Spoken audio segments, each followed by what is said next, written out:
The wind element is associated with circularity, evasiveness, redirecting kind of movement. The energy center that we're moving from would be right here in the base of the throat.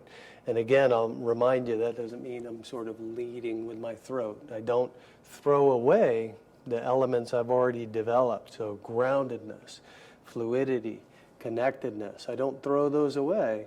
I build on those now with a sense of circularity. So energy center, KAMAE, historic KAMAE, one of them was this, called HIRA no KAMAE. Another one was closer in this way, called Hoko no KAMAE. So I find that for modern day, what I may do is something like this. So I don't understand why. Take it easy. What's going on? Why do we need to do this? So I don't find that this is threatening.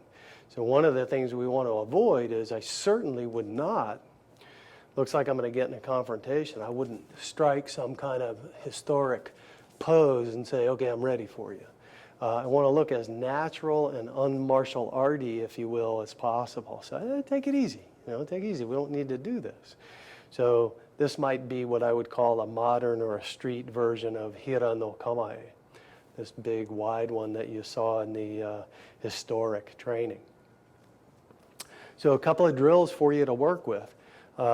Let's just do a simple redirection. Okay? So this is going to maybe hit me or shove me. So as that comes in, I'm just getting out of the way. So if I shadow that using my groundedness, I'm going to fall. See if you can catch this. Can you see how my hand is only moving because my knees are bending and my body is moving through space? So contrast that idea with something where I'd get out of the way and try to swat that arm out of the way. That would be conventional speed and movement. This is not how a Toshindo ninja practitioner moves. So by getting the target out of the way, my hand does this redirecting work for me. Those are not two separate things. I get out of the way and then swat something out. So there's a drill for you. Partner coming in, bent knees, just out of the way. I'm not worried about damaging that arm. I'm just going to redirect it. Okay? So just practice that a whole bunch of times. Then you can also do a drill where, very similar, I'm just plain doing evasion, just to get my body used to the idea of removing the intended target. So now as that comes in, see how footwork's a little bit different? So in this case, I actually fell forward, okay? So I just sink, and as I move my body and twist my spine, the attack glides past me, and I'm in a little different position here. So attack comes in to get me, and now, maybe I'm in a very good position to continue with whatever needs to be done. So there is another drill for you. And I'll give you one more. So now, first time we do what we did before. This comes in, I redirect it. Now, oh, he wants to hit me again. This time, I just let that hand go up and clap him on the ear. Okay? So again, from this angle, I'm out of the way.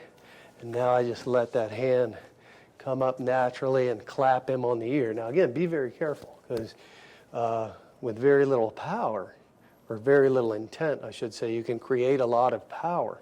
So if I'm nice and relaxed, you're going to get more power than you think, more power than if you tense up. So maybe you've had this experience where you're being very